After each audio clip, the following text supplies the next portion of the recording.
Chaque année, ce truc est de plus en plus serré. Bonjour à tous et toutes, coucou mes loulous, bienvenue dans cette vidéo sur les Oscars qui cette année va être particulièrement chiante. La sélection cette année est catastrophique. Grosso modo, les Oscars de cette année sont nos Césars à nous habituels. Là où les Oscars essaient généralement d'avoir quelques films qui sont un peu plus dans le grandiose, avec plus de panache, plus de grands spectacles, plus de trucs dans ce genre-là, là, t'as vraiment l'impression d'avoir eu la sélection film d'auteur. Les quelques films d'action qui sont dedans, c'est vraiment parce que c'était les seuls de l'année, quoi. Bon, c'est aussi Christopher Nolan, bien sûr, mais quand tu te retrouves avec un film comme Love and Monsters, en sélection pour les meilleurs effets spéciaux, tu te dis, quoi ? Le film qui est sorti en VOD partout, c'est quoi ce délire ? Alors du coup, c'est une grosse victoire de la VOD, parce que y a presque que des films Netflix, HBO Max et tout le bordel. HBO Max, c'est pas souvent des exclus en ligne, mais Netflix en tout cas, il y en a énormément, et il y a beaucoup de films qui ont été rachetés par Netflix pour être diffusés ou de ce genre-là, mais qui ont été produits par d'autres studios. Le truc principalement, c'est que cette année, je sais pas ce que fume le mec qui s'occupe de la catégorie scénario, mais j'en veux, parce que manifestement elle est bonne. Parce que la section scénario adapté ou original, entre les deux sections, il y a des trucs qui n'ont aucun sens. Par exemple, The Trial of the Chicago 7, un film sur un fait réel, est classé en section scénario original, et One Night in Miami, qui est un fait réel également, est aussi en adapté, et pas en scénario original, alors que c'est sur un fait réel. Sans doute parce qu'il doit y avoir un bouquin quelque part, mais alors, pourquoi est-ce que Borat se retrouve en adapté ? Je sais pas. Honnêtement, je sais pas. Donc, la liste de films est particulièrement morose. Je pense que pour la plupart d'entre vous, vous n'en avez rien à foutre des 3/4 des films qui sont là. Moi, j'ai dû m'en mater 32 pour faire cette putain de liste, donc vous avez intérêt à regarder cette vidéo, bordel. J'ai souffert pour vous. Mais franchement, je voulais la faire la plus vite possible. Et cette fois-ci, je vais pas faire 36 000 parties. Je vais faire une partie séparée pour la réaction aux musiques, parce que comme tous les ans, ce sera impossible de la faire et de garder la monétisation. Je vais quand même passer le plus vite possible sur tous ces films, parce que déjà, il y en a plusieurs que j'ai fait, mais je pense surtout que la plupart vous intéressent pas. Donc, on va aller très vite en besogne dans ce truc, résumé du film, et puis dans quoi essayer de nommer, qu'est-ce qu'il peut remporter. Bien évidemment, comme tous les ans, ça ne compte pas tout ce qui est court-métrage, d'animation ou réel, ça ne compte pas tout ce qui est documentaire, et ça ne compte pas ce qui est film étranger, pas parce que je méprise les films étrangers, mais parce que c'est généralement ceux qui sont le moins faciles à se procurer, le moins faciles à voir. Donc chaque année, c'est toujours la croix et la bannière, et je crois qu'il y a une année où j'ai réussi à les voir tous avant le truc, et je crois genre que le dernier, je l'ai vu la veille de moment de faire ma vidéo, un truc dans ce genre là. Donc voilà, comme d'habitude, quelques petites restrictions, il y aura que les catégories principales qui seront prises en compte. Je ferai quand même un pronostic sur le meilleur film étranger, parce que, vous allez voir, ce sera assez évident. Commençons tout de suite avec Shaun the Sheep, un film d'animation qui est donc en sélection pour la catégorie meilleur film. C'est la suite du premier film Shaun le Mouton qui avait été sorti il y a quelques temps. Je crois qu'il avait lui aussi fini aux Oscars d'ailleurs. C'est vraiment du film pour bébé, c'est vraiment du film pour enfants, comme le premier d'ailleurs, mais celui-ci je trouve encore plus. Je trouve que les blagues n'étaient pas très intelligentes, enfin bref. C'est principalement pour qu'il y ait chaque année presque un film d'animation stop motion en sélection aux Oscars, et c'était à peu près des seuls de l'année. Franchement, il fait rien du tout de spécial, il est pas spécialement drôle non plus, donc en ce qui me concerne, il est clair qu'il gagnera pas la catégorie meilleur film d'animation, mais enfin, vous savez tous qui va la gagner, et honnêtement, je sais pas trop ce qu'il fout là. En suivant, nous avons, alors en version anglaise, Another Round, traduit de Drunk. Donc il n'y a pas qu'en France qu'on traduit avec d'autres titres qui ont aucun sens, quoi. Le film de Thomas Vinterberg, que j'avais refusé de voir pendant toute l'année dernière, parce que je veux pas voir un film qui fait l'apologie de l'alcool, et grosso modo, j'ai eu exactement ce à quoi je m'attendais. C'est l'histoire d'un groupe de professeurs qui décident de faire une expérience et de faire en sorte d'avoir tous les jours au moins 0,05 g d'alcool dans le sang, parce que selon certaines théories, ça te permettrait de mieux vivre, d'être plus libre, plus calme, plus épanoui, plus social, presque plus efficace professionnellement, etc. Et donc ils veulent tester le truc. Alors bien évidemment, comme faut quand même prendre en compte que l'alcool c'est pas bien, il y a des trucs mal qui se passent. D'un autre côté, quand tu vois la fin, tu te dis ouais, en fait, vous avez rien appris des leçons du truc, quoi. Donc, effectivement, l'alcool, ça peut être drôle, mais pas à l'excès non plus, quoi. Donc, voilà, j'ai vraiment eu absolument tous les problèmes que je pensais avoir avec ce film. Il est sélectionné dans la section meilleur réalisateur et meilleur film étranger. Donc, c'est le seul film étranger que j'ai vu, et il est fort probable qu'il remporte au moins le meilleur film étranger, parce que généralement, quand un film étranger est sélectionné dans une autre catégorie des Oscars, une catégorie principale, c'est qui va remporter sa statuette du meilleur film étranger. Ensuite, nous avons Borat Subsequent Movie Film. L'accent que je viens de faire était pourri, absolument pourrissime. Étonnamment, Borat. Alors on a l'actrice secondaire, qui est la nana qui joue la fille de Borat du coup dans le film, qui s'appelle, comment déjà? J'ai son nom ici. Maria Bakalova. Franchement, qu'est-ce qu'elle fout là, quoi? Mais alors le truc, c'est qu'apparemment, elle a le vent en poupe par rapport à Hollywood, et apparemment, il y a pas mal de gens qui la verraient remporter quelque chose. Je ne vois pas du tout pourquoi. En ce qui me concerne, elle va totalement passer inaperçue. Et Borat est sélectionné également au meilleur scénario adapté. Et adapté parce qu'il y a eu un premier, et du coup c'est une suite. Adapté parce qu'il a fait des sketchs de Borat à la télé, et que du coup le personnage de Borat maintenant c'est un truc télé, avec une licence, et donc faut l'adapter quand on... J'ai pas compris. Honnêtement, je ne comprends pas ce que ce scénario fout là, quoi. Donc voilà. Et pour ce qui est du film, vous l'avez vu passer dans mes rattrapages, je trouve qu'il est beaucoup plus politique que le premier, et en ce sens beaucoup moins rigolo et beaucoup moins sympa à regarder. Et je trouve qu'il est peut-être un petit peu facile dans ses messages et ses discours politiques. Je pense que c'est principalement pour ça d'ailleurs qu'il est dans cette sélection, pour le message et le discours politique. Est-ce qu'il remporte quelque chose? Honnêtement, non, je le sens pas. Ensuite, le film de Spike Lee pour Netflix, The Five Bloods. J'ai déjà fait un vlog, je vous encourage à aller le voir si vous voulez avoir un avis sur le film. C'est l'histoire d'un groupe de soldats noirs afro-américains qui ont fait la guerre du Vietnam et qui retournent au Vietnam pour retrouver le corps de leurs collègues et un bon petit coffre d'or qu'ils ont enterré à une époque. Il est en sélection uniquement pour la meilleure musique originale.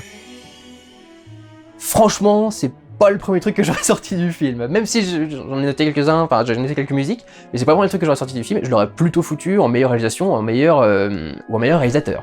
Donc meilleure cinématographie, meilleur réalisateur. Cinématographie, direction de la photo, c'est compliqué tous ces trucs entre l'anglais et le français. Je vois pas le remporter, spécialement la musique, il y a d'autres trucs en sélection qui sont beaucoup plus concurrentiels. Ensuite nous avons Emma, vous pourrez retrouver dans mes tops, parce que c'était mon 8e film préféré de l'année dernière, et honnêtement, maintenant que le temps a passé, je pense que je le ferai un petit peu remonter dans la sélection, parce qu'il est vraiment assez drôle. Emma est donc l'adaptation d'un roman de Jane Austen, qui suit la jeune Emma dans sa vie de tous les jours, avec les différentes règles de la société anglaise de la fin 18e, début 19e, et le bordel que fout l'arrivée de 3 nouveaux partis qui pourraient l'intéresser. Le film est en sélection dans les catégories meilleur costume et meilleur maquillage coiffure. C'est mon choix pour ces 2 catégories. Dans toutes les sélections, c'est ceux à qui je remets mes statuettes personnelles. Je pense pas qu'il en gagnera malheureusement d'officiel. Je me suis posé la question parce que c'est un film d'époque, mais au niveau des costumes, j'en ai eu un autre qui pourrait peut-être mieux passer, donc voilà. En ce qui me concerne, je pense pas qu'il remportera un Oscar officiel. Ensuite, en sélection... Eurovision Song Contest. Un film de Will Ferrell, enfin avec Will Ferrell en tout cas, sur un chanteur qui est, je sais plus, le pays d'où viennent les mecs d'Abba, ils viennent de me sortir de tête là d'un coup. Et en fait son rêve c'est de participer au concours de l'Eurovision. Et c'est un film à la Will Ferrell, c'est-à-dire que finalement c'est assez touchant, un petit peu humain. Il y a des scènes qui sont assez rigolotes et en même temps il y a des scènes qui sont plutôt intelligentes et plutôt bien faites. Le talent de cette actrice, comment est-ce qu'elle peut donner 200% même dans des daubes quoi. Bon, c'est pas vraiment une daube. Honnêtement, quand j'ai vu le film, j'ai plutôt rigolé. C'était plutôt sympa, surtout si on connaît un tout petit peu l'Eurovision. Ça m'étonne que ce soit un film américain parce que l'Eurovision c'est vraiment le truc le plus européen possible. Mais pour un film sur l'Eurovision, ouais, la plupart des sketchs sont bien trouvés, il y a des trucs qui sont sympas, donc voilà, c'est pas mal, ça passe. De là à le sélectionner dans la meilleure chanson originale, probablement pour la chanson qui est dans le truc de l'Eurovision du coup. C'est probablement parce que du coup Will Ferrell va faire un grand spectacle sur la scène et faire le con avec sa collaboratrice, mais il gagnera rien. C'est pas la peine, il gagnera rien. Est-ce que je vous conseille de le regarder?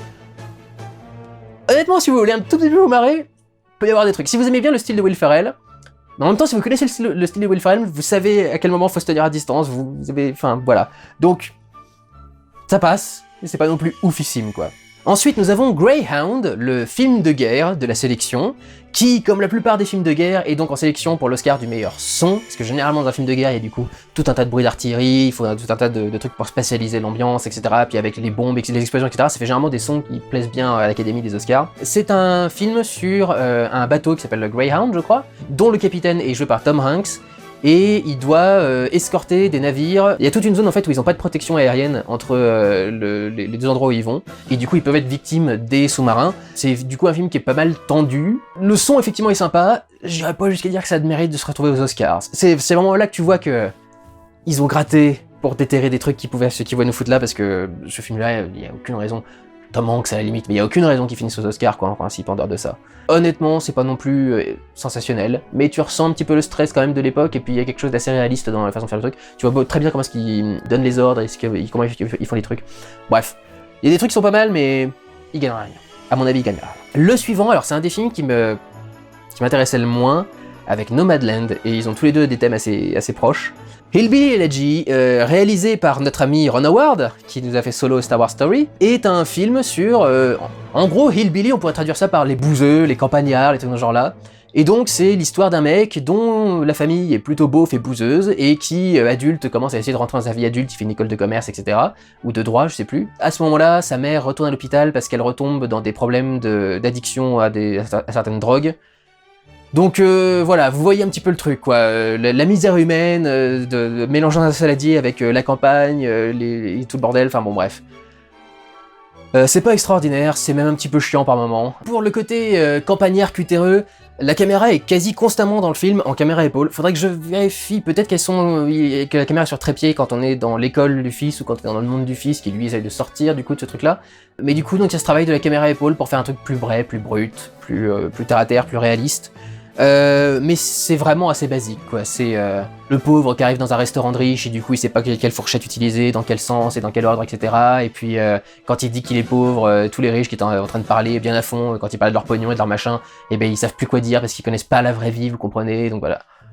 Rien à foutre, vraiment je m'en fous, quoi. Ça m'a un petit peu énervé qu'il soit en sélection, enfin voilà, j'ai du mal avec le style d'histoire, etc., etc. Il est nommé en meilleure actrice secondaire pour Glenn Close, qui joue la mère de la famille, c'est ça, hein, je vérifie, oui c'est ça, Glenn Close. Honnêtement, je l'ai trouvé pas mal, j'ai trouvé plutôt convaincante, en même temps c'est Glenn Close. J'aime bien ce côté grand-mère à la fois tendre et un peu rustre. Maintenant, de là à avoir un Oscar, je sais pas trop. Le truc c'est que comme c'est Glenn Close, c'est un peu comme Meryl Streep, quoi. Quand elles sont en sélection, il y a de fortes chances que les Oscars, ils atterrissent dans leurs mains, quoi. Donc, je dois avouer que, ouais, dans cette catégorie, Oscar de la meilleure actrice dans un rôle secondaire, j'ai un petit peu filé l'Oscar à Glenn Close. Je sais pas si Maria Bakalova peut avoir vraiment une chance de remporter quelque chose, mais après, les autres, c'est Olivia Colman dans The Father, qui est pas non plus... qui crève pas l'écran, notamment en face de Anthony Hopkins qui lui crève l'écran. Amanda Seyfried dans Mank, c'est pas non plus une performance extraordinaire, même si c'est une vieille actrice, donc peut-être qu'il pourrait être attaché à ça. Et Hyo Jun-yoon dans Minari, donc c'est la femme du coup du couple dans Minari. Ouais, elle joue très bien aussi, mais pareil, j'irais pas défoncer la porte et lui remettre une statuette tout de suite, quoi. Donc voilà, en ce qui me concerne, Hillbilly Elegy, peut-être qu'il aura cet Oscar pour la meilleure actrice dans un rôle secondaire pour Glenn Close. Il est également nommé pour le maquillage coiffure. Oui, parce qu'il faut les grimer du coup en beauf et il faut leur faire des cheveux sales ou des trucs dans ce genre là. Là pour le coup je pense pas qu'ils le gagneront, maquillage coiffure. Ensuite nous arrivons à l'un des premiers favoris de cette sélection des Oscars, c'est Judas and the Black Messiah, un film produit par Ryan Coogler, réalisé par un illustre inconnu, je sais plus qui c'est. C'est un film qui suit les aventures d'un homme afro-américain qui a été chargé par le FBI pour éviter d'aller en prison, de s'introduire dans le clan des Black Panthers pour obtenir des renseignements sur cette organisation et éventuellement leur permettre d'organiser des attaques, etc. etc. Parce que du coup, il pourra leur transmettre des informations. Donc c'est un noir qui est un peu forcé du coup d'agir contre les Black Panthers, sachant qu'à la base, c'est pas spécialement un mec qui est pour les Black Panthers, mais évidemment plus il va les fréquenter, plus il va trouver un attachement avec eux, etc. Je vais être très honnête, je me suis fait chier, mais profond. Ça rappelle énormément, évidemment, Black Klansman. C'est un peu un miroir inversé de Black Klansman, de Spike Lee. Black Klansman, c'était un noir qui s'introduisait dans le KKK, donc le Ku Klux Klan, et dans celui-ci, c'est du coup un noir qui s'introduit dans les Black Panthers, donc qui est l'opposé complet du Ku Klux Klan, quoi. Et pour autant j'étais vachement investi avec l'histoire du personnage de Black Klansman, autant celle-ci, je n'en avais rien à foutre, quoi.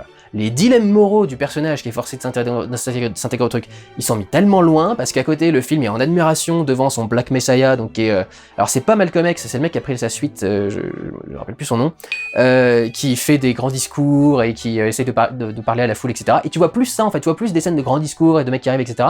Mais un peu creux, un peu vide, sans vraiment creuser le fond du truc. Honnêtement, enfin vraiment, j'ai pas du tout accroché au film, je me suis presque un peu fait chier.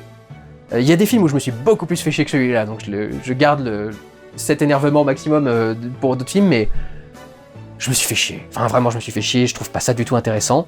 Et pourtant, le film est nommé dans des tonnes de catégories. Ces deux acteurs principaux sont nommés. Daniel Kaluuya dans le rôle du chef du Black Panther et Lakeith Stanfield dans le rôle du mec qui doit s'introduire, qui jouait aussi dans Sorry to Bother You, ou un truc dans ce genre-là, qui était cette espèce de film complètement barré, là, sur le monde du travail et l'exploitation des gens, etc. Avec les hommes chevaux à la fin, le truc complètement barré. Honnêtement, j'aurais préféré qu'il gagne pour celui-là, parce que je trouvais son rôle plus intéressant dans celui-là. Dans celui-ci, il y a une scène où tu le vois vraiment confronté à mort avec le dilemme de ses actions contre les Panthers pour éviter de se retrouver en prison. C'est la seule et unique, et après ça, franchement, bof quoi. D'un autre côté, heureusement que tu sens le dilemme dans cette scène-là, parce que c'est vraiment la plus importante, c'est le dernier truc qu'il fait presque. Mais pendant tout le reste, vraiment, j'ai eu du mal à travailler cette problématique, et je trouve que on a du mal vraiment à s'attacher au personnage et les développer, donc voilà. Du coup, je suppute que l'un des deux remporte l'Oscar. Quand déjà ton film est nommé 2 fois, t'as quand même 2 fois plus de chances de remporter un Oscar pour ton film. Il y a de grandes chances que Daniel Kaluuya l'ait, mais il avait déjà été concerné pour Get Out. Et du coup, je me dis que peut-être que cette année, Lakeith Stanfield sera peut-être plus intéressant. Et honnêtement, entre les deux, je trouve que c'est lui qui montre le plus d'émotions. Daniel Kaluuya, je le trouve un petit peu poker face pendant la plupart du truc. Il a des émotions, hein, bien sûr, mais je trouve qu'il les joue pas à fond. Limite, il a l'air endormi quand il joue. Bon, je sais pas. Il y a un truc qui me déplaît dans son jeu, donc voilà. Je pense que les Oscars officiels reviendront à l'un des deux, et je pars sur Lakeith Stanfield. C'est ça qui est con, ça va être Daniel Kaluuya à tous les coups, mais je m'en fous. J'assume, Lakeith Stanfield. Mais personnellement, il y en a aucun des deux qui a mon Oscar à moi, quoi. Et le film est également en sélection pour meilleure cinématographie, meilleure chanson originale, la musique qui doit être au générique, je pense, meilleur film et meilleur scénario original. Et à mon sens, il ne remportera aucune de ces statuettes. Il y a d'autres concurrents qui, à mon avis, sont mieux placés pour l'avoir.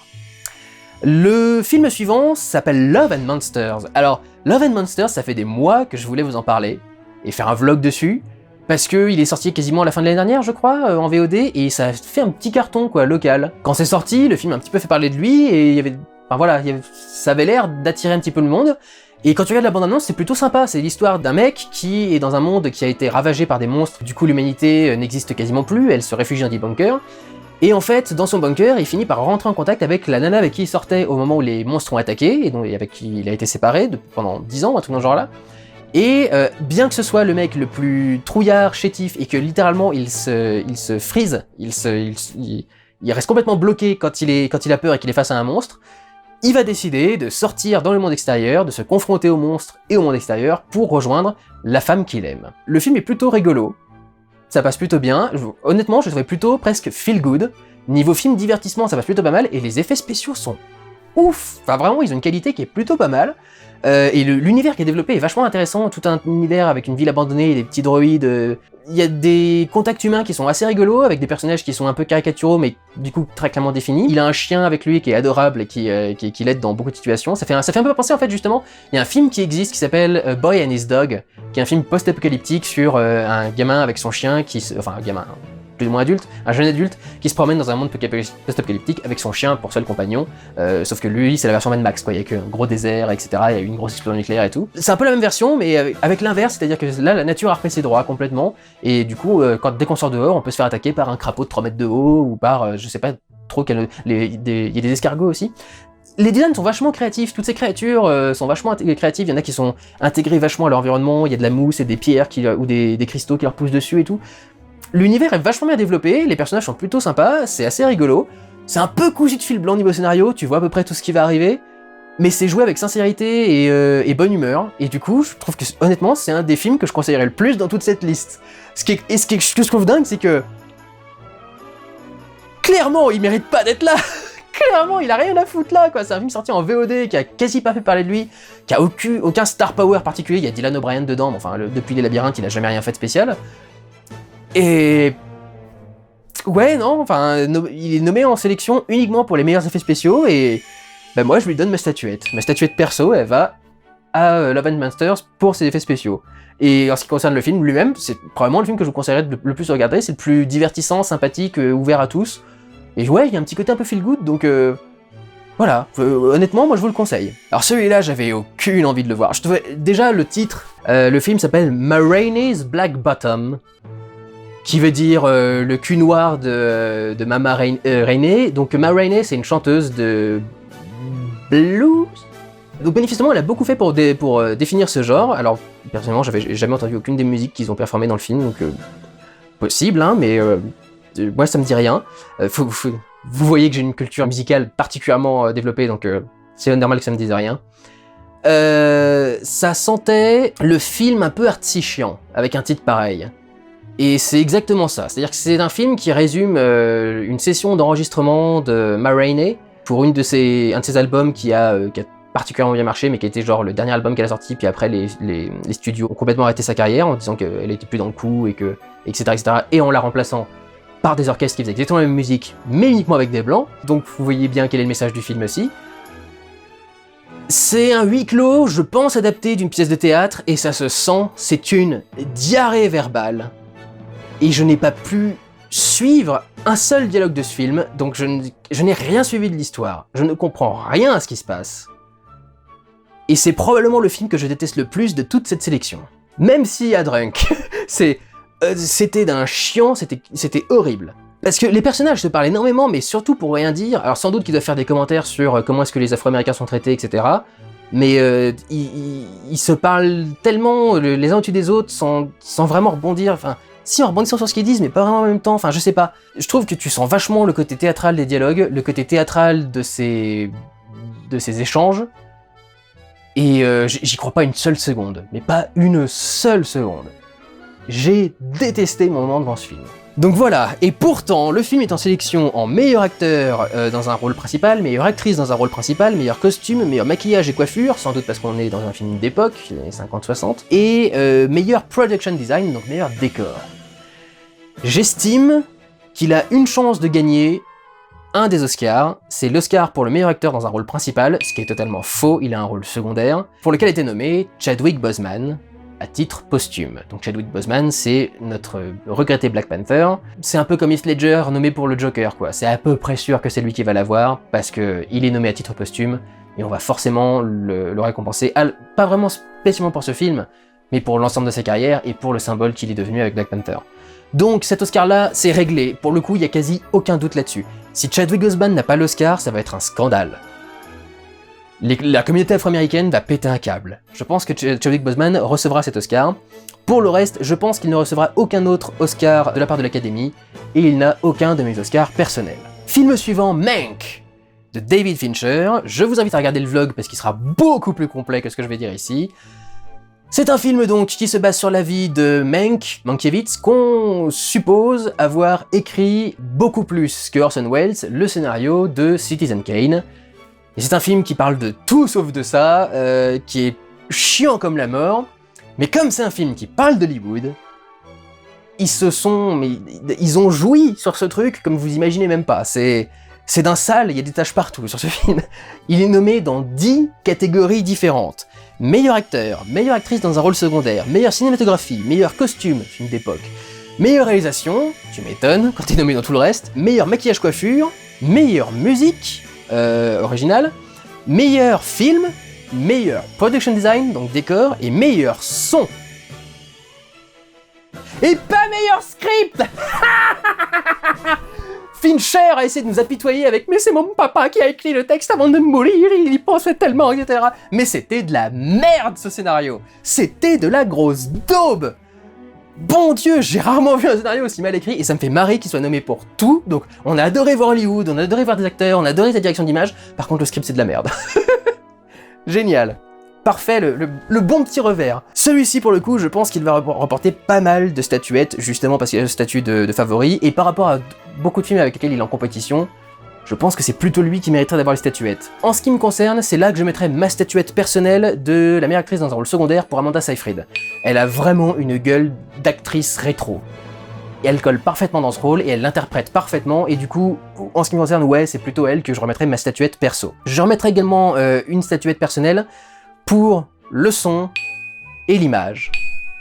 Pas que je trouve que ce soit les meilleurs sons et la meilleure image qui a été fait, mais c'est ceux qui ont demandé le plus de travail, c'est ceux qui sont au final le plus aboutis également. Au niveau de l'image, il y a beaucoup de gens qui ont eu du mal avec le noir et blanc du film, mais moi je vous dis, pour moi, son truc c'était pas de faire un choix clair de noir et blanc, genre un noir et blanc très sombre, ou très saturé, ou très désaturé au contraire, ou très éclairé, etc. Pour moi, il voulait vraiment à chaque plan avoir toutes les nuances de gris possibles. Il y a quand même quelque chose d'assez honorable là-dedans. Au niveau du son, il y a tout ce travail pour essayer de reproduire le son de l'époque, le mixage en mono, etc. Il a même rajouté, alors je m'en étais pas rendu compte, mais il a ajouté un espèce d'écho pour qu'on ait l'impression d'avoir le son dans une salle de cinéma. C'est le genre de truc qui est complètement... c'est inutile, ça ne sert à rien, et puis tu vois pas pourquoi... Enfin, qui a l'habitude de voir ces vieux films avec un écho de salle de cinéma? En quoi est-ce que c'est logique? Enfin, j'ai du mal à comprendre le truc. Mais c'est à peu près ça que je vois gagner, pour moi comme pour l'Académie, au niveau du travail. Je pense que c'est le film qui a le truc qui a le plus de personnalité. Et puis l'Académie aime bien le noir et blanc en général. Donc j'ai remis mes Oscars personnels du son et de la cinématographie à Mank. Et je pense que l'Académie va leur remettre également ses statuettes. Je pense aussi que l'Académie leur remettra un Oscar des meilleurs costumes. Après, tous les costumes, c'est des costumes d'époque. Entre Emma, qui est le 18e, 19e anglais, Ma Rainey's Black Bottom, qui est les années 50-60, Mank, qui est les années 30 américaines, 30 à 40 à peu près, non, les années 40, Mulan, qui est en principe un film historique, mais bon voilà, et après il y a Pinocchio. Mais Pinocchio, je sais pas si les costumes vont avoir le truc, je pense que ce sera plutôt le maquillage coiffure. Donc lui, je lui ai décerné l'Oscar plus loin. Emma, je pense que c'est un peu classique, même s'il y a un très joli travail des costumes pastels et des couleurs pastels, etc. Je pense que c'est un peu basique, je pense que c'est Mank qui recevra l'Oscar des meilleurs costumes, sans aucune raison particulière. Juste parce que c'est des costumes d'époque, ça parle de cinéma, etc. Voilà. Je vous avoue que sur celui-là, j'ai pas énormément de conviction, hein. Mais voilà, j'ai remis du coup cet Oscar à Mank également. J'ai également de gros doutes pour le meilleur film, mais j'y reviendrai un peu plus tard. Ensuite, nous avons un autre des favoris, Minari. L'histoire, c'est un couple, une famille même entière d'origine coréenne, qui a débarqué aux États-Unis, qui a déjà vécu pendant quelques temps, je ne sais plus trop où, à Los Angeles ou San Francisco, un truc dans ce genre-là, ils étaient en Californie, je crois. Et au début du film, ils déménagent en race campagne, dans une maison limite mobil-home, pour que le mec crée son propre champ. Qu'il devienne fermier du coup, et qu'il vende des légumes coréens. Évidemment, il va y avoir tout un tas de problèmes avec ça. C'est la base du truc. On suit l'histoire par rapport au point de vue du fils, ce qui me fait penser que cette histoire est biographique. Je pense que c'est l'histoire du réalisateur, notamment parce qu'il y a tellement de trucs qui sont mélangés à cette histoire et qui n'ont aucun rapport. Genre un père qui essaie de devenir fermier, un fils qui a une maladie cardiaque, il y a aussi une grosse importance de la religion, il y a tout un tas de trucs qui se mélangent comme ça, enfin tu te dis mais c'est quoi le rapport, les connexions entre les deux, est-ce qu'il y a un thème, etc. Et tu dis qu'au final non, donc c'est probablement du coup un truc biographique. C'est à 200% une vision du rêve américain. C'est le mec qui essaye d'être self-made man, qui arrive dans un coin, qui va investir un peu d'argent pour retourner un peu quelques trucs de terre, planter quelques légumes alors qu'il sait même pas spécialement les faire pousser ou un truc dans ce genre-là, et essayer de devenir fermier et de se créer tout seul. Et c'est toutes les choses auxquelles tu dois faire face.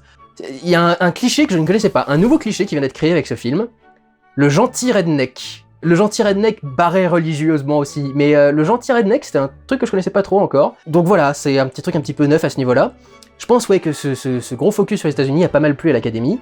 C'est pour ça qu'ils se retrouvent nommés en meilleur acteur dans un rôle principal, meilleure actrice dans un rôle secondaire. C'est génial, c'est la mère, c'est quand même aussi un des rôles principaux, si le père est un des rôles principaux, mais non. Donc acteur principal, actrice secondaire, meilleure réalisation, meilleure musique, meilleur film et meilleur scénario original. Et à mon avis, il ne remportera malheureusement aucune statuette. C'est bien tenté, mais je pense que c'est trop basique. Du coup, je me vois donner moi mes Oscars de la meilleure musique originale, simplement parce que c'est le film dont je me souvenais d'une musique en sortant du truc. Les autres films, je m'en souviens aucun, mais à l'heure actuelle, je me souviens plus de la musique non plus. Mais je me souviens qu'il y avait une musique en particulier, je me dis « Oh, la musique, elle est sympa, là !» Et je l'avais noté du coup dans mes notes, donc je me suis dit « Bon, moi je vais remettre ma musique à celui-là. » Je vais remettre mon Oscar personnel également de la meilleure réalisation, du meilleur réalisateur, parce que tous les autres films qui sont nommés en meilleur réalisateur, j'ai énormément de choses à dire sur le film, et pour moi c'est pas du tout le travail du meilleur réalisateur possible. Ou réalisatrice d'ailleurs, on va y venir. Donc voilà en ce qui concerne Minari. Autre film à culture asiatique, on a Mulan. Ils ont réussi à nous foutre Mulan quelque part. Bordel, Disney, ils sont vraiment dingues. Mulan est en sélection pour les meilleurs costumes et les meilleurs effets spéciaux. Ai-je besoin d'en dire plus? En ce qui me concerne, aucun Oscar, et en ce qui concerne l'Académie, je pense qu'il n'y aura aucun Oscar non plus, il est là vraiment pour sauver les meubles et faire croire que le film a un tout petit peu marché. Mais il n'y a absolument rien à tirer de cette daube. Je vous invite à voir mon vlog si vous voulez en savoir un petit peu plus. Suivant, News of the World, un autre film avec Tom Hanks qui joue le rôle de celui qui venait crier les informations dans les villages à l'époque où il n'y avait pas encore de journaux distribués à échelle nationale ou locale et où c'était le seul moyen de rapporter les informations du monde entier. Je sais pas ce que ce film fout là, du tout. Encore une fois, Tom Hanks, probablement. Mais alors si maintenant il suffit de foutre Tom Hanks dans un film pour qu'il soit sélectionné, ça va être compliqué. Je n'ai rien trouvé de notable à ce film. Rien. Pas une note, pas un plan, pas une décision de réalisation, pas une performance d'acteur, rien. Et pourtant il est sélectionné en meilleure cinématographie, donc meilleure photographie, meilleure musique, meilleur production design pour un décor de vieux Far West, putain qu'est-ce que c'est basique, et meilleur son. Et alors je vais vous dire, j'ai fait attention au son, hein, du coup en me disant putain il doit y avoir un truc quand même, pourquoi est-ce qu'il retrouve nommé meilleur son. Autant pour Greyhound j'ai compris au niveau du design sonore pourquoi il était là, autant News of the World, mais c'est une blague quoi. Donc en ce qui me concerne, et en ce qui concerne l'Académie, je pense qu'il n'y aura aucun Oscar pour News of the World. Suivant, Nomadland. Alors ça c'est le deuxième film que je n'avais aucune envie de voir, et une fois que j'ai terminé, j'étais à nouveau conforté dans mon choix. Nomadland est le deuxième film sur les bouseux de cette sélection. Et alors ce qui est rigolo, c'est qu'autant Hillbilly Elegy, où je dis, il fait un côté caméra-épaule pour avoir un côté très brut et un peu pauvre, quoi, on va dire presque. Et celui-là, c'est l'exact inverse. C'est que des plans extrêmement larges, extrêmement cadrés, extrêmement composés, très esthétiques, avec un travail de la lumière, du déplacement de la caméra, etc., etc. Mais alors, il ne se passe rien dans ce film. Mais rien quoi. La meuf est pauvre, elle vient d'une ville où on a fermé l'usine principale et du coup il n'y a plus aucune activité dans la ville et même on lui a retiré son code postal tellement il n'y avait plus aucune activité qui s'est passée, etc. Et donc c'est une des anciennes employées de l'usine qui fait sa petite vie, qui essaie de trouver des boulots à droite à gauche, etc. Et elle finit par arriver dans une sorte de collective, un endroit où il y a tout un tas de pauvres en fait qui sont réunis avec tout leur mobil-home et tous leurs trucs. Et puis ils ont chacun des petites astuces pour avoir de l'eau, pour avoir de la nourriture, pour avoir des machins, etc. Et puis ils parlent entre eux pour s'échanger leurs petits conseils. Et en fait, le film, c'est Frances McDormand, donc l'héroïne du film, qui se balade dans un parking de mobil-home et qui parle avec différentes personnes qui d'ailleurs ne sont pas des acteurs, ce sont des vraies personnes, de vraies personnes qui ont été interviewées par la réalisatrice. Alors j'aime bien parce qu'il y a plein de gens qui disent « Ah, dis donc, ils jouent super bien, bah tu m'étonnes qu'ils jouent bien, ils sont interviewés !» Le jeu, c'est quelqu'un lui pose une question et il doit répondre avec sa vie à lui. Oh, tu m'étonnes qu'il le joue bien, dis donc, et qu'il soit crédible et tout. Mais alors du coup, je pense que c'est ce genre de délire qui fait que le film a aussi un peu fait parler de lui au niveau réalisation, etc. La principale raison pour laquelle ce film est à surveiller, c'est parce que sa réalisatrice, c'est Chloé Zhao, je crois, et c'est celle qui va faire les Eternals du MCU, qui devrait sortir cette année normalement. Et d'après les bruits de couloir qui circulent à Hollywood, ce serait un film incroyable, Eternal. Ce serait une énorme claque, un film extraordinaire, et quand on va le voir, on va tous être complètement retournés. Et je pense que du coup, c'est pour ça que Disney, qui tient ABC, qui gère les Oscars, fait en sorte qu'il soit bien sélectionné, qu'il soit en bonne place dans beaucoup de catégories intéressantes, etc. Et ça ne m'étonnerait pas du tout qu'ils fassent du forcing pour qu'elle gagne son petit truc, parce que évidemment, c'est beaucoup plus classe, comme avec Brie Larson, qui est déjà actrice nommée aux Oscars avant d'arriver au Marvel, etc. Ça fait du bien d'avoir un film Marvel qui est réalisé par quelqu'un qui a été oscarisé. Et si elle a fait le film avant d'avoir eu un Oscar, bah du coup, tu la mets en sélection, puis tu fais en sorte qu'elle l'ait, quoi. Donc je pense qu'il va y avoir des trucs bizarres par rapport à ce film. Je le vois personnellement remporter les statuettes de meilleure réalisatrice et de meilleur film. Les deux. Je pense qu'ils vont trouver moyen de lui mettre les deux. J'ai peut-être un doute avec Mank pour le meilleur film, mais je pense que ça va être Nomadland. Le film est également nommé en meilleure actrice pour Frances McDormand, dans un rôle principal, mais je pense pas qu'elle l'aura, elle l'a déjà eu avec Three Billboards Outside Ebbing, Missouri, que j'avais détesté, et elle joue rien de très particulier, elle a pas de jeu spécial à faire dans ce film-là, donc je pense pas qu'ils vont la récompenser pour quoi que ce soit. Il est nommé également en meilleure cinématographie, et pour moi, du coup, je vous ai dit, je pense que ce sera plutôt Mank avec son travail du noir et blanc. Meilleur montage et meilleur scénario adapté. Adapté de quoi, je sais pas, ça doit être un bouquin ou un truc dans ce genre-là. Donc voilà, je pense pas qu'il gagnera tout cela, mais je pense qu'il remportera meilleure réalisation et meilleur film.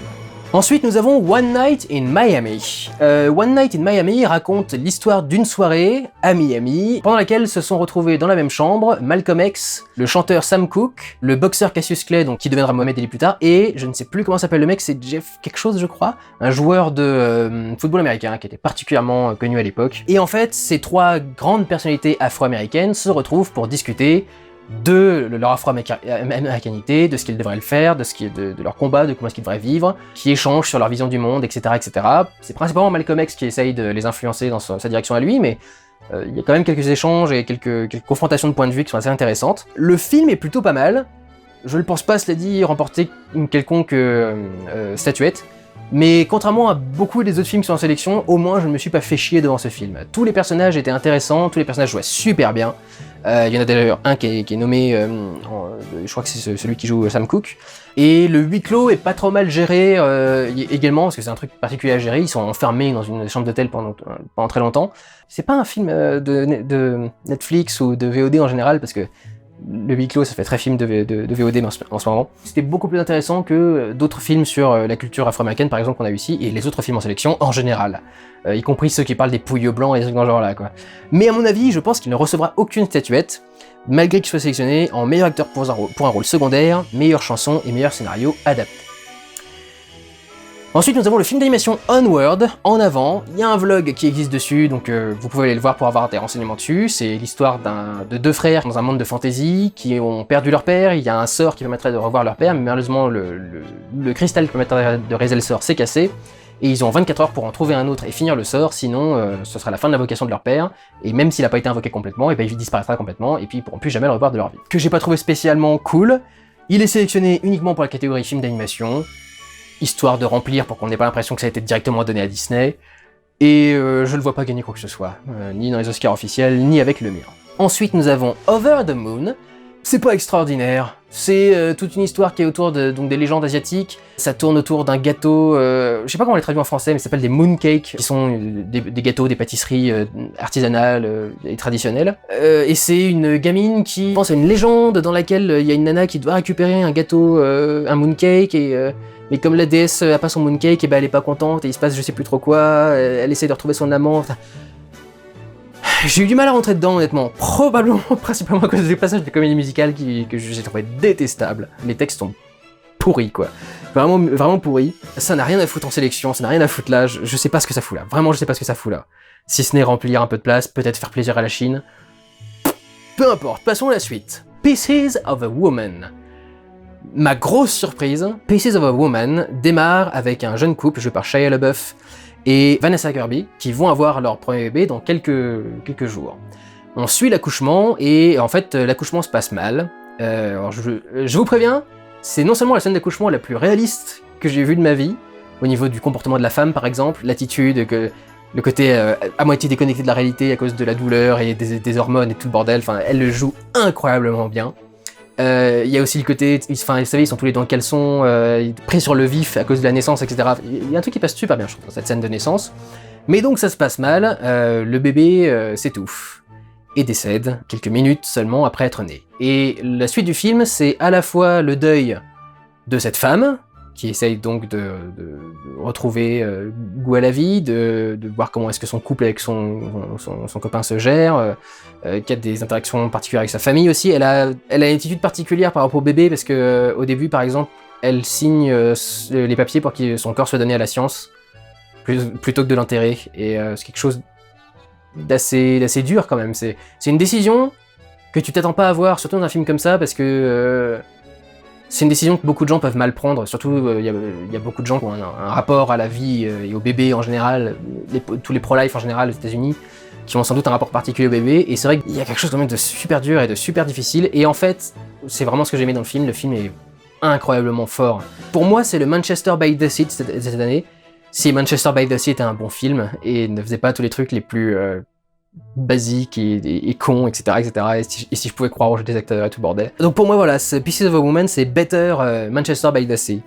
Il est en sélection uniquement pour la performance de Vanessa Kirby dans le rôle de la femme, et honnêtement, je vous ai dit, pour moi, elle crève l'écran, donc moi, je lui remets ma statuette à moi. Je me demande, cela dit, ce que l'Académie va en penser. L'Académie aime bien les mamans, mais du coup, dans Hillbilly Elegy aussi, Glenn Close est une maman.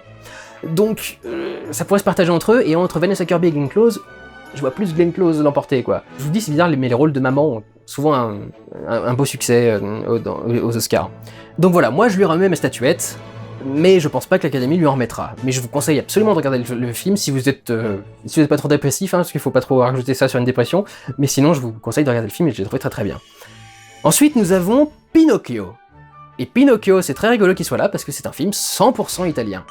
Et il se retrouve quand même en sélection. C'est vrai que ça fait très longtemps qu'on entend parler de ce film, qu'on sait que Roberto Benigni veut participer à un Pinocchio qui, vu son nom, est une légende italienne déjà à la base quand même. Le problème du film, c'est que tout passe incroyablement vite. Il y a beaucoup de choses, mais tout passe beaucoup trop vite, ça a jamais le temps de vraiment se développer. Il arrive dans le spectacle de marionnettes, en 2 scènes c'est fini.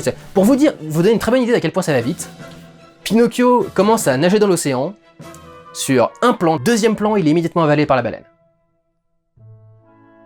Il y a rien qui se développe, il y a rien qui a le temps de s'installer tranquillement, enfin, on passe vraiment d'un événement féerique à l'autre, et il y a presque aucun lien, il y a presque rien qui fonctionne, etc. Enfin, je trouve que c'est un film qui n'a absolument aucune saveur.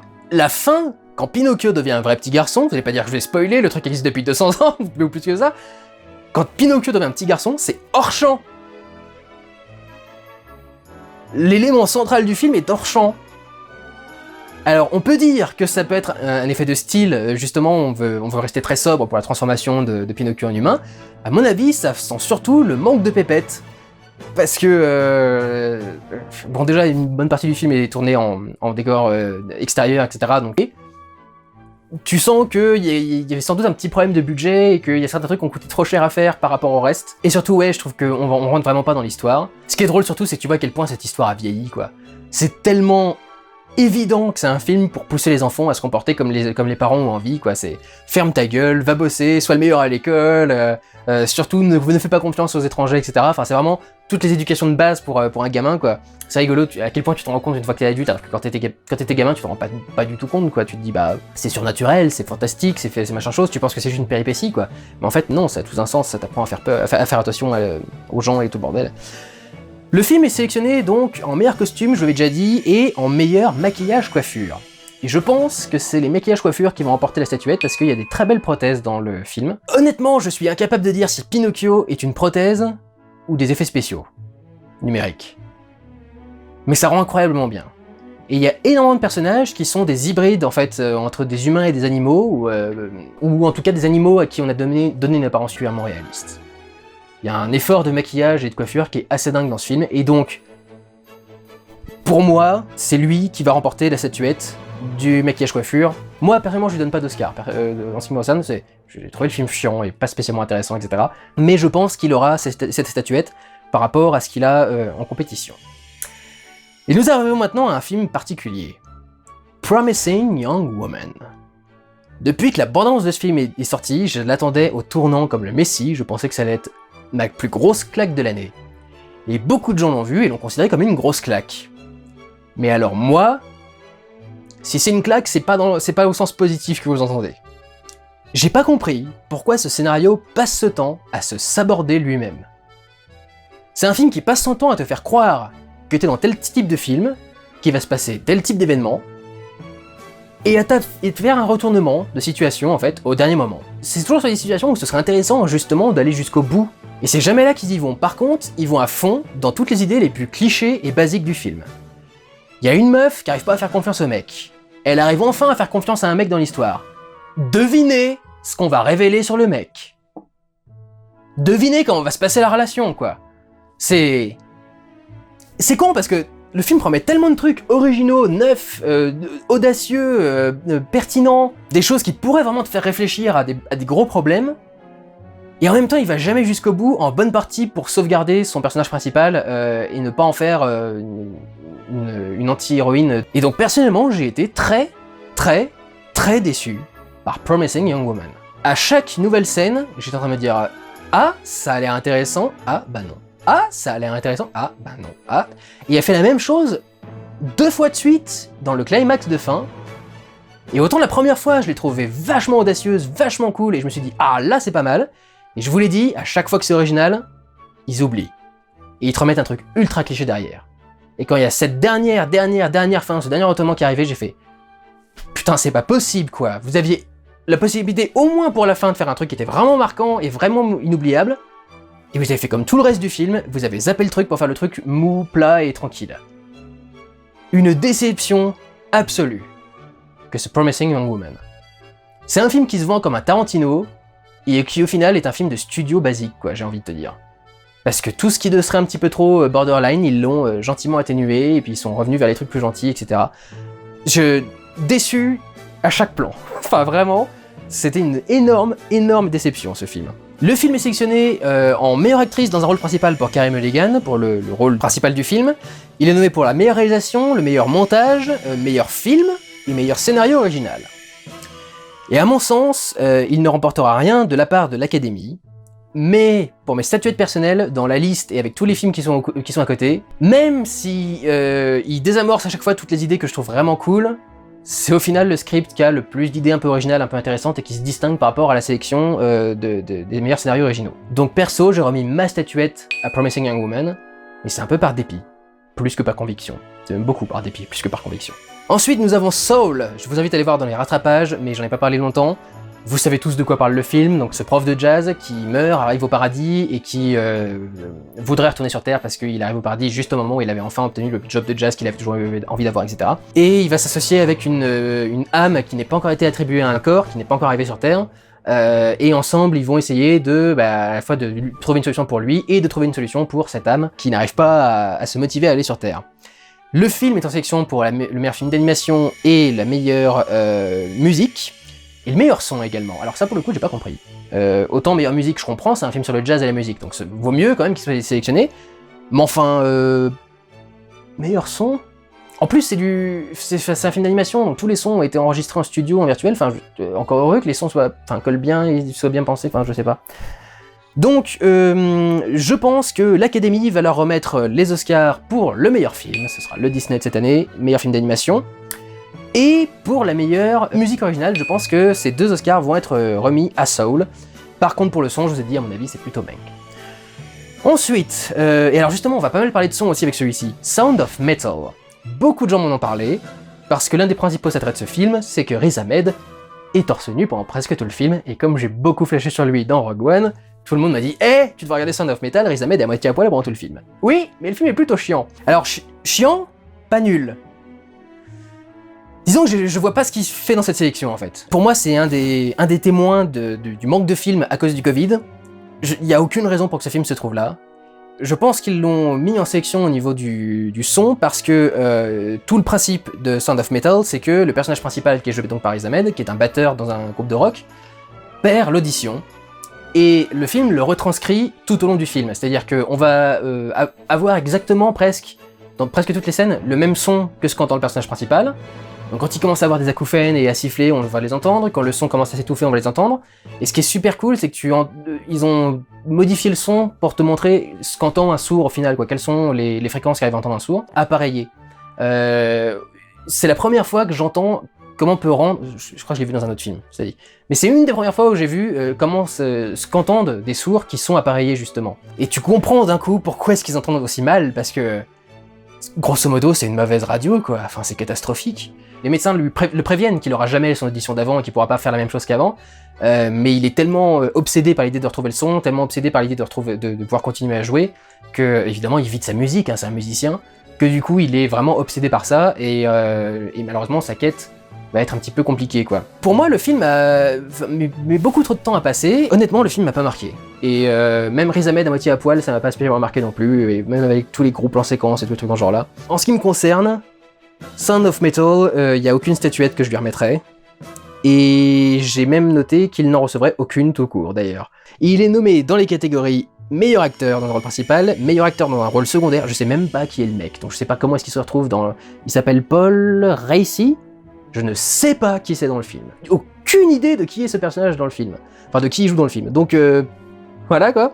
Il est nommé aussi en meilleur montage, alors je vous dis sans doute par rapport au travail du plan séquence. Meilleur film et meilleur son, donc, ce qui est logique puisqu'il travaille pas mal le son. Mais je vous le dis, entre un film qui, pendant 5 minutes, te fait entendre ce qui se passe dans un appareil auditif, Et un film comme Mank, qui pendant tout le film se mixe en mono et qui travaille une certaine reverb et une certaine façon de capter le son, etc., il y a peut-être quand même plus de mérite pour Mank. J'ai un doute. Il y a son dans le titre, donc ce serait logique quelque part qu'il y ait un Oscar pour le son, mais honnêtement, je ne vais pas repartir avec grand-chose. Ensuite, nous avons Tenet. Je ne dirai pas un mot de plus sur Tenet, j'en ai déjà beaucoup dit. Le film est en sélection pour meilleur production design, donc décor, et meilleurs effets spéciaux. Et je pense, il est nommé dans les deux, c'est les deux seules nominations qu'il a, et je pense qu'il va choper les deux. Les effets spéciaux, même dans Love and Monster, où ils sont plutôt cool, c'est rien de sensationnel, c'est rien qui a pas déjà été vu, un truc dans ce genre-là.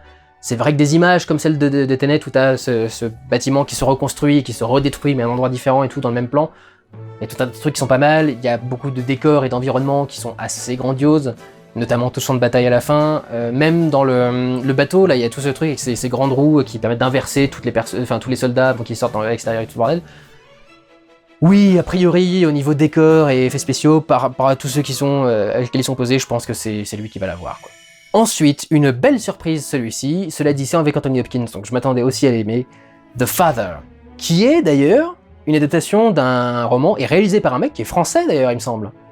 C'est Florian Zeller, je crois qu'il a réalisé. Le film est vachement bon, honnêtement, c'est un de ceux que j'ai le plus aimé aussi dans cette sélection, avec Pieces of a Woman qui pareil n'est pas très joyeux. On suit donc Anthony Hopkins, vieillard qui est en train de perdre la boule, qui est en train de devenir sénile.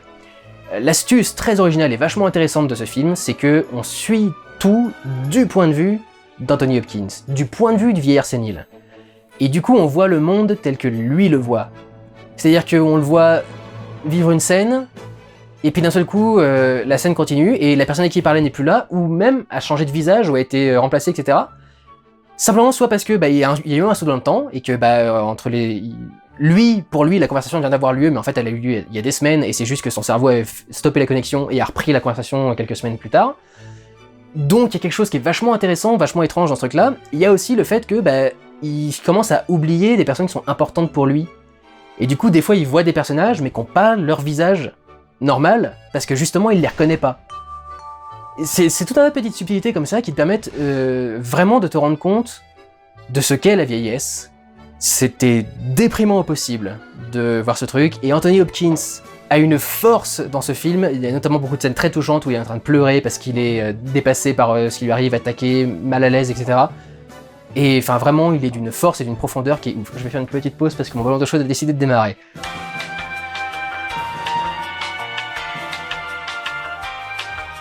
Donc ouais, j'ai vraiment trouvé Anthony Hopkins ultra émouvant, et puis en plus il y a une volonté, enfin une attention de réalisation assez intéressante et qui propose un point de vue qu'on a rarement vu encore jusque-là. Le point de vue d'un vieillard sénile, c'est particulier à rendre au cinéma. Donc moi pour le coup, ce film-là m'a absolument fasciné. Et il a pas mal fasciné l'Académie également, parce que The Father est en sélection pour meilleur acteur dans un rôle principal, pour Anthony Hopkins, meilleure actrice dans un rôle secondaire pour Olivia Colman, qui joue sa fille, meilleur montage, meilleur film, meilleur production design, donc meilleur décor, et meilleur scénario adapté. Je suppose que c'est adapté d'un livre. En ce qui concerne mes Oscars personnels, ça a été la razzia avec ce film. Je lui donne mon meilleur acteur dans un rôle principal, mon meilleur montage, parce que justement il y a ce travail de différentes temporalités qui se mélangent. Je lui ai donné meilleur film, meilleur décor et meilleur scénario adapté. Je lui ai presque tout donné, moi c'est mon favori dans cette sélection. Je pense que l'Académie des Oscars lui remettra l'Oscar du meilleur montage. Quand je le dis, j'ai un gros doute. Vas-y, il y a quoi dans le montage après? Nomadland, qui est quand même plutôt des plans séquences ou des trucs dans ce genre-là. Promising Young Woman, qui n'a un montage qui n'est pas spécialement remarquable. Il n'y a jamais de choses particulièrement intéressantes qui sont faites par le montage. Il y a Sound of Metal et The Trial of the Chicago 7. Sound of Metal a quelques travails du plan séquence aussi, mais je suis pas sûr que ce soit le plus intéressant au niveau montage. Trial of the Chicago 7, le set de Chicago, honnêtement au niveau du montage, je sais pas ce qu'il faut là. Donc ouais, en fait c'est comme d'habitude avec cette édition, c'est une question de sélection. C'est vraiment parce qu'il y a que de la merde à côté. Donc il y a des films qui sont pas spécialement notables dans un domaine, enfin par comparaison par rapport au reste, oui évidemment quoi. Et je pense que l'Académie remettra également l'Oscar du meilleur scénario adapté. Je pense qu'en termes de scénario, un peu comme le montage, ça se rejoint aussi. L'histoire racontée de façon très originale, avec un point de vue qui est bien travaillé, qui est bien réfléchi. Donc voilà, en ce qui me concerne, je pense que c'est lui qui va avoir ces statuettes. Alors ensuite, il y a le seul film qui est vraiment en sélection dans la catégorie principale, mais que j'ai pas vu, c'est le film qui s'appelle The Life Ahead. Je sais pas exactement d'où il vient, de quoi il parle. Il est en sélection pour la meilleure chanson originale. On verra ce que c'est dans la deuxième vidéo qui sera uniquement sur les chansons, mais c'est le seul film vraiment en sélection que j'ai pas fait dans mon truc, mais comme c'est juste sa chanson et pas vraiment le film lui-même, voilà, c'était pas obligatoire ou nécessaire. The Midnight Sky de George Clooney. Vraiment de George Clooney, c'est lui qui l'a réalisé. Qui est sorti sur quoi du coup déjà? Sur Netflix ou sur un truc dans le genre? Enfin, que j'ai trouvé vraiment totalement oubliable, et il est en sélection uniquement pour les effets spéciaux. Alors c'est vrai que c'était le truc le plus réussi du film, cela dit. Je vous avais dit que j'avais particulièrement kiffé les murs mous de la station spatiale dans laquelle ils sont.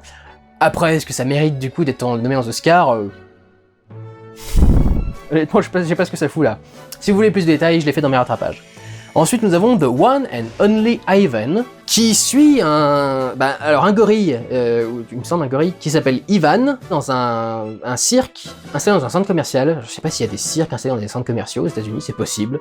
Il y a bien des centres commerciaux qui avaient enfermé des ours polaires dans des vitres ou des machins genre là. Ivan est le gorille principal, et en fait, ce sont des animaux qui parlent, dans la tradition de Disney, mais évidemment, les humains ne les comprennent pas, les animaux se parlent entre eux. L'histoire est pas oufissime, donc évidemment, ils se sentent un petit peu enfermés dans le truc, il y a un nouveau petit éléphanto, une nouvelle petite éléphanto qui débarque, et ils essayent de faire en sorte qu'elle s'acclimate un petit peu. Ce film-là est en sélection pour les meilleurs effets spéciaux, et alors je dois dire que pour le coup, il m'a foutu un doute au niveau de mon Oscar des effets spéciaux, parce que j'avoue que les animaux sont bluffants de réalisme.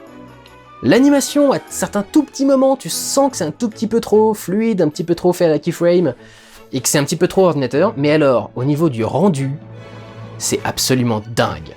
Le réalisme des poils de chien, par exemple, simplement ça, le réalisme des poils de chien, ce qui a le plus poussé la représentation des animaux, c'était évidemment la trilogie de la planète des singes, avec César, et je dirais pas que Ivan arrive à son niveau, mais on en est quand même pas très loin. Il y a plus de variété d'animaux dans ce film-là, et ils sont tous très très bien représentés, et ils sont bluffants de réalisme. Vraiment, le chien...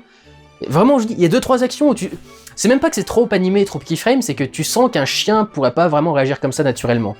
Tu sens qu'il faudrait animer un chien pour qu'il s'arrête à ce moment-là, pour qu'il fasse ce geste-là, pour qu'il fasse tel truc. Et du coup, c'est peut-être ça qui fait plus fake qu'autre chose, que les mouvements eux-mêmes. Mais c'est vrai qu'au niveau des effets spéciaux... Putain, c'est assez bluffant, quoi. Le film a beau être pas très intéressant, c'est assez bluffant. Donc, voilà, il mérite cette sélection. Maintenant, je vous l'ai dit, je pense que Tenet remportera l'Oscar des meilleurs effets spéciaux également. Mais c'est clair que c'est un bon concurrent, The One and Only Ivan. The Trial of the Chicago 7, vous pourrez le voir dans les rattrapages, j'en ai pas mal parlé là-dedans. Je résume quand même, c'est le procès qui a été tenté à 7 membres de diverses associations qui ont participé à des manifestations et des mouvements, des marches dans la rue, contre le Vietnam, je crois, ou un truc dans ce genre-là. Un procès qui est complètement rocambolesque, notamment à cause du juge qui était dingue et qui a été démis de ses fonctions immédiatement après le truc, tellement les gens se sont rendus compte qu'il a été fou et qu'il fallait absolument pas qu'il exerce. Donc c'est vrai que pour le coup, c'est très drôle. Le film est en sélection dans plusieurs catégories, il est réalisé et écrit par Aaron Sorkin, qui est un habitué de l'Oscar du meilleur scénario, parce que c'est un très grand réalisateur, un très grand auteur de scénario, et il s'est lancé il y a peu de temps dans la réalisation. The Trial of the Chicago 7 est nommé dans plusieurs catégories, meilleur acteur dans un rôle secondaire pour Sacha Baron Cohen, alors qu'à mon avis, il y a quand même vachement d'autres acteurs qui sont plus intéressants dans cette sélection d'acteurs, mais c'est celui qui est le plus drôle et qui se remarque le plus dans le truc, donc forcément c'est lui qu'on retient. Meilleure cinématographie, donc meilleure photo, je précise à chaque fois parce que cinématographie ça veut pas dire la même chose en français et en anglais. Meilleur montage, meilleure chanson, meilleur film et meilleur scénario original, bien sûr. Personnellement, n'ayant apprécié aucune des performances masculines qui sont nommées pour les Oscars du meilleur acteur dans un rôle secondaire, par dépit, là aussi, j'ai filé mon Oscar à moi, à Sacha Baron Cohen. Parce qu'effectivement, son personnage m'avait bien fait marrer dans The Trial of the Chicago 7. Et c'est sûr que par rapport à Daniel Kaluuya, que je trouve déchiré à la weed pendant tout le film, Lakeith Stanfield, qui pour moi n'a qu'une seule occasion de vraiment montrer sa palette d'acteurs et ses capacités, Paul Raci, dont je sais même pas quel rôle il joue dans Son of Metal, et Leslie O'Donnell Jr. pour son rôle dans One Night in Miami. J'arrive plus à savoir si c'est celui qui joue Sam Cooke ou si c'est celui qui joue Mohamed Ali, mais c'est l'un des deux. Aucun m'a vraiment convaincu, spécialement. Même si j'aime bien One Night in Miami, je suis pas non plus en admiration devant la performance des acteurs, même si effectivement ils sont très doués, hein.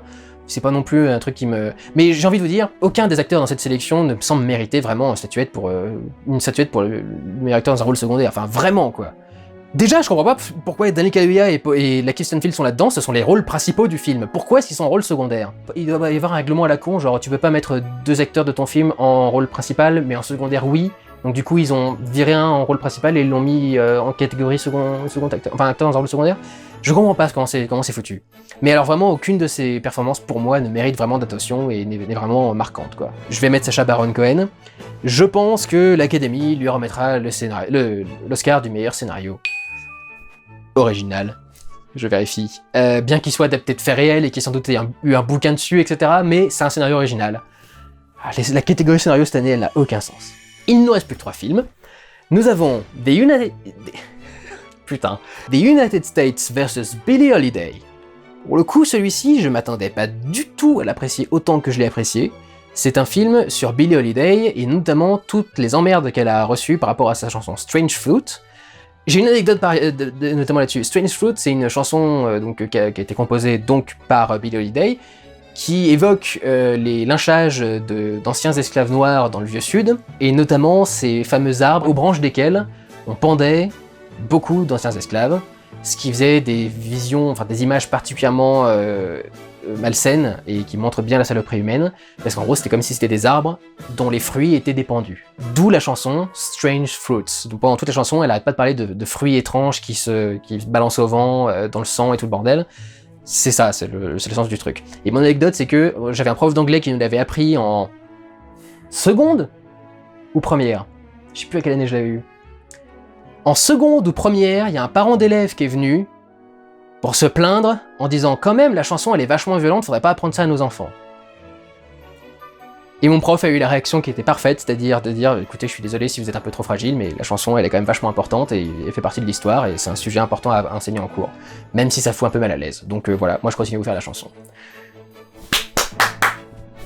Donc, ce film est pas mal du tout parce qu'il nous montre non seulement ça, mais il nous montre aussi la vie assez ravagée de Billie Holiday. C'est le biopic assez classique sur un artiste, autodestructeur, constamment en train de fumer, ne se sent bien que dans des relations amoureuses extrêmement malsaines, inégales, où elles sont soumises, où elles peuvent être maltraitées également. Et en même temps, au-dessus de tout ça, il y a toutes les emmerdes qu'il y a autour de Strange Fruit, qui a quand même fait un truc absolument dingue. La nana a été suivie dans tous ses concerts par une dizaine de flics, au cas où, si elle décidait un jour de chanter Strange Fruit, ils pourraient l'arrêter directement. C'est quand même assez dingue. Et alors, je me dis que, avec ce genre de performance, moi, je vois Andra Day, l'actrice qui joue Billie Holiday, remporter l'Oscar de la meilleure actrice dans un rôle principal. C'est la seule statuette qui est destinée à ce film, et je pense qu'il va l'avoir.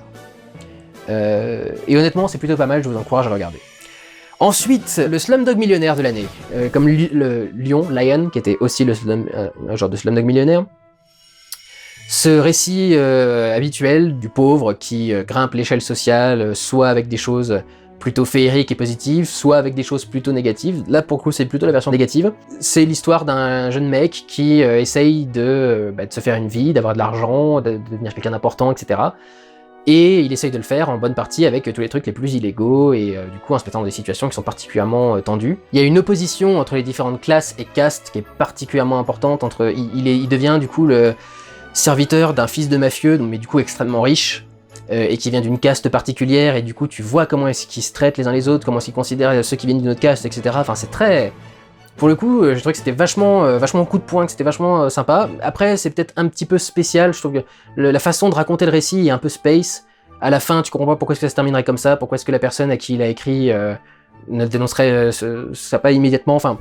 Voilà, j'ai eu un petit peu de mal avec certains aspects du scénario, et puis le fait que ce soit vraiment, encore une fois, une version de Slumdog Millionnaire pour essayer de courir après ce genre d'Oscar, quoi. Mais le film était quand même plutôt pas mal, et beaucoup plus sombre, et terre-à-terre et réaliste que ne peuvent l'être Slumdog Millionnaire ou Lion. Et dernier film en compétition, Wolfwalkers. Alors on me l'avait beaucoup conseillé dans mes rattrapages, quand j'avais sorti mes rattrapages, tout le monde m'a dit c'est dommage que t'aies pas parlé de Wolfwalkers. Je n'avais jamais entendu parler, je savais pas que ce film existait.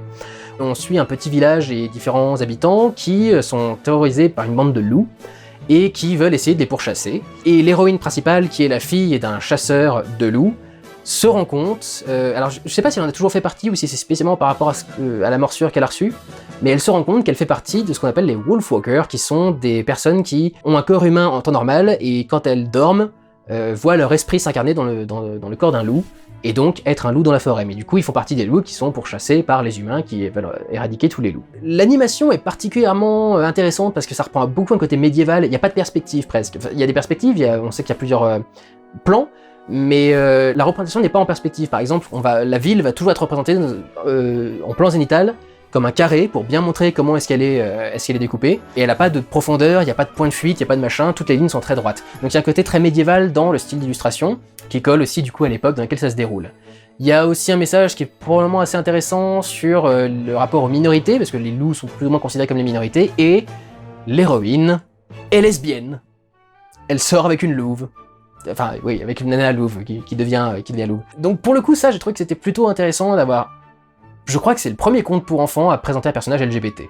Pour le coup, dans un film qui tient bien la route, qui est pas à 100% focalisé là-dessus, c'est plus une métaphore et du coup il y a une autre histoire à suivre, mais du coup c'est quelque chose qui est pas trop tape à l'œil, mais qui en même temps, mais enfin, pour des jeunes enfants qui vont peut-être pouvoir se découvrir ensuite LGBT, des couples LGBT assez sains en avant, assez positifs, et en tant donc vraiment que héros. Ça pour le coup, je trouvais que c'était plutôt cool. Et c'est pour ça que dans la sélection des meilleurs films d'animation, mais en même temps, vous avez vu la sélection, c'est ma statuette à moi. Et il n'y a plus d'autres statuettes des Oscars à attribuer à partir de maintenant, si ce n'est l'Oscar de la meilleure chanson.